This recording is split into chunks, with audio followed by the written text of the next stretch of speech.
দেশের ইসলামী আন্দোলনের সিফাত সালার,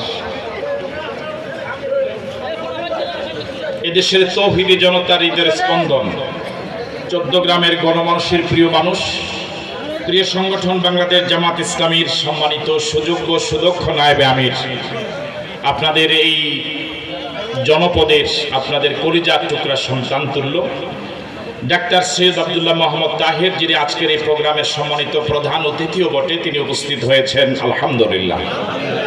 কিছুক্ষণ পরে ইনশাআল্লাহ তিনি তার জ্ঞানগর্ভ সারগর্ভ আলোচনা উপস্থাপন করে আপনাদেরকে ধন্য করবেন।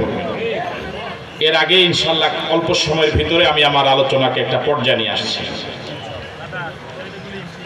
আসাইয়ান ফানা আও নাত্তাখিযাহু ওয়ালাদা, হযরত মুসা আলাইহিস সালাতু ওয়াস সালামকে পেয়ে ফেরাউন স্ত্রী বলেছে তাকে হত্যা করো না, ছেলেটাকে আমরা নিজের সন্তান হিসেবে মেনে নিতে পারবো, অথবা আমাদের কোনো উপকারও আসতে পারে।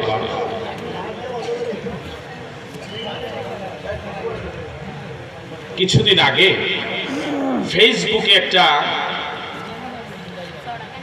চিত্র দেখলাম, কলেজ পড়ুয়া দুইটা ছেলে, একটা ছেলেকে দুজন পুলিশ ভাই ধরে নিয়ে যাচ্ছে অন্যায় ভাবে। তো খুব তাড়াহুড়া করে নেওয়ার সময় একটা পুলিশ পড়ে গিয়েছিল রাস্তায়। এই দৃশ্যটাকে আপনারা দেখেছেন? আমার ভাইরা, এই দৃশ্যটা দেখে চোখে পানি এসে গিয়েছে।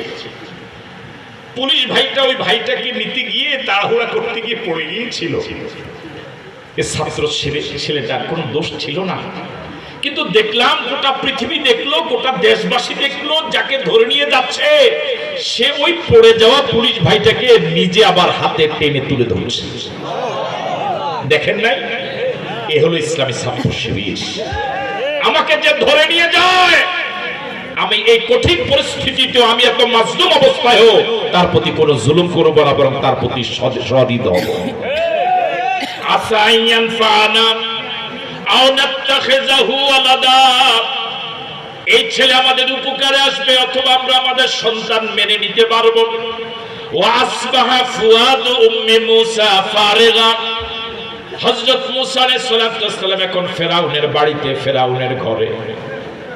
হযরত মুসার মা সারা রাত পেরেশান হলেন, হয়রান হলেন। মা তো সন্তানটাকে ফেলে দিয়েছিলেন নদীতে, নাকি সাপে কাটে না মাছে খায়। সারা রাত কেটেছে নির্ঘুম অবস্থায়, পেরেশান অবস্থায়। আল্লাহ রাব্বুল আলামিন বলেন ওয়া আসবাহা ফুয়াদু উম্মি মুসা ফারিগা ইন কাদাত লাতুবদি বিহি লাউলা আন রাবাতনা আলা কলবিহা, আমি যদি মুসার মাকে ধৈর্যশীল না বানাতাম, তার অন্তরকে স্থির না করতাম, তাহলে গত রাতে গত দিনে ঘটে যাওয়া ঘটনা সব মুসলমান জনগণকে খুলে বলে দিত। আমি বলি নাই, আমি মুসার মায়ের অন্তরটাকে স্থির রেখেছিলাম। যাওয়ার মাত্র কয়েকদিন আগে ইসলামী দলকে, ইসলামী আন্দোলনকে নিষিদ্ধ করে গিয়েছিল। মূলত উদ্দেশ্য ছিল আন্দোলনকে ডাইভার্ট করা। এই দল রিয়েক্ট দেখাবে, রোডে ঘাটে আন্দোলন করবে, জ্বালা পোড়া করবে। বুঝেন না কথা? মনোযোগ আছে আপনাদের? মাত্র 4 দিন আগে নিষিদ্ধ করে দেওয়ার মূল উদ্দেশ্য ছিল এরা রিয়েক্ট দেখাবে, দল নিষিদ্ধ হয়ে যাওয়ার কারণে এরা প্রতিক্রিয়া দেখাবে, রাস্তা নামবে, জ্বালা পোড়া করবে, মিছিল করবে, তখন মূল আন্দোলন থেকে এদিকে মানুষকে ডাইভার্ট করা যাবে। কিন্তু আল্লাহ রাব্বুল আলামিন কিয়ামতের দিনে দায়িত্বশীলদের অন্তরকে এমন স্থির করেছেন, এমন ধৈর্যশীল করেছেন, এরকম একটা ঘটনা যে দেশে ঘটছে এটা কানেই নেয় না। আরো জোরে করে আল্লাহু আকবার। হযরত মুসাকে নদীতে ফেলে দেওয়ার পরে